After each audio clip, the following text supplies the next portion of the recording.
Welcome back, and last time on the Dragon Ball Z What Ifs. What if Piccolo had learned the Kaioken from King Kai? Part 4, I believe we're on, if I'm not mistaken. Hold on. But until I figure out what part we're on, let's continue. So, last time on the Dragon Ball Z What If, Goku again had fought against Babidi and the dastardly pink demon Majin Buu. Goku was pushed to his limits, but finally, with the help of his friends and Piccolo encouraging him on, he learned the newest form of power, Super Saiyan 3. With this power, he was able to defeat Majin Buu before passing the hell out, and they defeated Babidi. Sorry, I've got leftover phlegm. Pretty much recovered now from the cold. I got a little sore throat and a lot of phlegm in there, so sorry if you hear that kind of weird crap going on in my throat. Point being, so they defeated Majin Buu, Babidi was defeated, and everything is pretty much right with the world. Vegeta didn't go Majin Vegeta because he doesn't quite resent them enough to go Majin. And ultimately, it's one of those things that they've been around, so even though he's probably upset that they've got stronger, it's just pushed him to improve himself more. So cut to Super. Super, honestly, is about the same, minus the fact that Goku does not train on King Kai's planet, because he doesn't have the instant transmission in this scenario. Beerus goes to King Kai and says, Kai, tell me about the Super Saiyan God. Then goes to Earth, and nothing works, so it goes to Earth. Initially, nothing really goes wrong. Vegeta, though, is persuading Goku, don't do it. This guy wipes out planets with like it's nothing. Don't do it. Don't mess with this guy.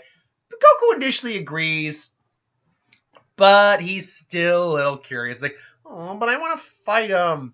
Can't I fight him, Vegeta? Please? No. And then, eventually, it gets to the point where he can't help himself. He wants to fight Beerus, and he gets his ass handed to him again. Bulma slaps Beerus for ruining her party, and then Vegeta attacks, and eventually they do get Shenron to reveal how to bring a Super Saiyan God to light. Luckily, there's plenty of them there this time, so Goku becomes Super Saiyan God. It goes about the same as it does initially. The events of Battle of Gods pretty much happens the same, except Goku's around, and there's no pudding incident with Buu. Instead, it's probably Goku's idiocy that causes Beerus to snap. So, afterwards, things go. Resurrection honestly happens as is. Just, it happens. There's nothing really. The only real difference would be that when Frieza, first off, Gohan is still probably relatively strong. I don't think he ever shirks on his training. That's the thing. I don't think he ever quits his training. He at least keeps up with his training when he's not taking care of his family and when he's not doing whatever he does for a living. Because that was one of the biggest mistakes Chi-Chi made. Is she had to realize that Gohan's strength was necessary. But she just was too concerned as a mother. And I'll say it, not a very good one. You know what? I'm going to say it right now. Chi-Chi, she meant well. We know she loves her kids, absolutely. She wants what's best for them. But when you really break it down, the scenario you're in, didn't do your job right, man. It's fine if you want him to get an education and to learn well. That's fine. But understanding that the balance that needed to be met was not met, you didn't do a good job. I'm going to say it right now. I think you did a better job with Goten, maybe, but you didn't do a good job. That's just my opinion, though. Anyway, so the only real difference in the Resurrection F arc is when Frieza invades, you have Piccolo there who knows Kaioken. And a Piccolo who's probably a lot stronger at this point. He probably continues his training. I mean, power-wise, he's probably easily in the billion area, give or take. So Piccolo, when they get there, is there, and Frieza tries to take out Gohan at one point. Now Gohan is stronger, so he's able to get out of the way instead of Piccolo saving him. Piccolo maxes out a Kaioken, slams straight into Frieza's face, who, admittedly, in his base form, while we know is strong enough to one-shot Gohan, would probably actually have to put on a legitimate front. But the minute he goes into his final, final form. His fourth form, he completely outclasses Piccolo at this point now. He's just, boom, just beating the living crap out of Piccolo. Excuse me. And is about to kill him. Then Gohan, powers up. They sense the whole thing on Earth, and Whis allows them to go there. I would imagine, whereas Goku was able to instant transmission, Whis takes him there with the promise of food, thanks to Bulma, and they have their ice cream. Whis, it's a berry. Damn. I always hate that remnants of the cold. You got that phlegmy crap stuck in the back of your throat. I hate that. So you're going to hear, it's not going to sound like it's not going to sound like you're going to hear, oh, that wasn't bad.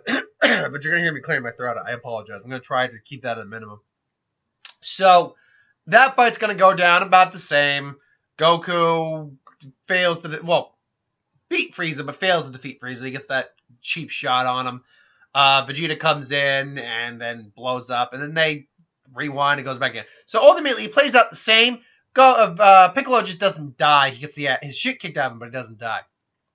Move on to the Universe 6 arc. Again, not a whole lot changes, except for the fact that Gohan probably does participate this time around. So you probably don't have Majin Buu participating because you have Goku, Piccolo, Vegeta, and Gohan. So Buu is actually not in the tournament, and then they get Monaka. Goku immediately gets knocked out initially. Piccolo, I think, has an easier time with Frost to the point where I'm going to say I think he just flat out beats Frost. I think that's the most likely scenario here, is that he just flat out beats Frost. He doesn't get knocked out or anything. He just beats his ass.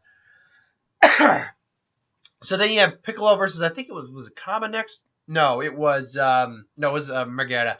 That one, it's a struggle for Piccolo, but pumps up his Kaioken a bit to counteract the lava. Nails it right into what his gut might be. Ultimately, he does take out Monaka. But I feel that Piccolo would then forfeit. I mean, he would try to put up a fight, but I feel he'd forfeit to Kabu because he gets the idea from Vegeta that, no, this is something Vegeta needs to do. And I think Vegeta would get that because it's something personal for Vegeta to fight Saiyan. Plus, he's tired out a bit, and he can tell Kaba's no weakling. Vegeta even said that he was probably as equal to him, and they're probably equal base-wise to each other. So then you'd get then it pretty much plays out the same, entirely. Goku is Kaioken Blue, Vegeta gets knocked out by hit, all that stuff.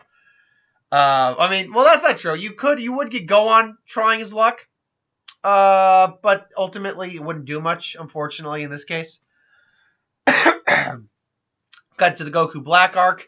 Again, that mostly stays the same, because Piccolo didn't really play a major. Piccolo at this point is relegated now back to kind of where he was in the series of Super. He's a powerful fighter, but he's just not powerful enough to deal with the guys we're dealing with at this point. Now you can make the argument: why don't you make him train with Whis and Kai?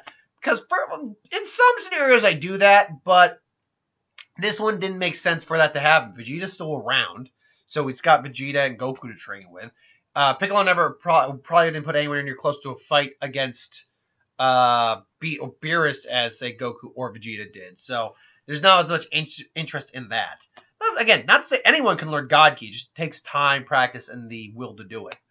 But mostly everything in Super, in the in the Goku Black arc, that stays pretty much consistent.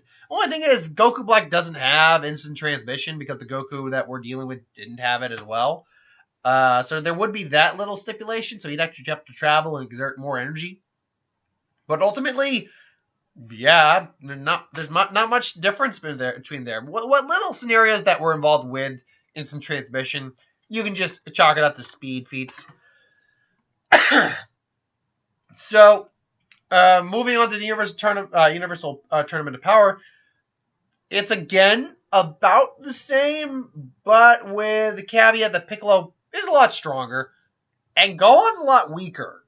The issue here is that with Buu destroyed, Gohan never had to go and get his inner potential unlocked. He's always had Super Saiyan 2. Super Saiyan 3 is just something that they could reach, but it's kind of, unless you figure out a way to master it, or at least minimalize its power drains, it's not a practical form to use. Even though I love the design of it, it's never been a practical form to use. So it's unfortunate that Gohan will be. Gohan might even get knocked out a little faster than he did before, but you can make an argument that with some last minute training from Piccolo, he pushes his Super Saiyan abilities to new heights. Maybe he even does hit Super. You can make an argument that maybe he pushes himself to the Super Saiyan 3 marker. They maybe train in the Hyperbolic Time Chamber a little bit now and then, because Dende changed the rules for that. But ultimately, the Tournament of Power would honestly go the same. It would go pretty much the exact same. There'd be no, except for the fact that I think Piccolo might last longer. That'd be another difference too. Piccolo would probably last longer because he can pump his power up higher. He might be able to, he might like pull off a Kaioken while he's getting attacked by oh god, Gamara or Daemon, was it? The little bug. While he's getting attacked by that, he might power up his Kaioken, blast the guy back, and then they catch him, and he lasts long enough to maybe be taken out by any Raza or someone like that. And then maybe 18 is actually tag teaming Topo with 17, and basically it's a 2-on-2 fights going all around.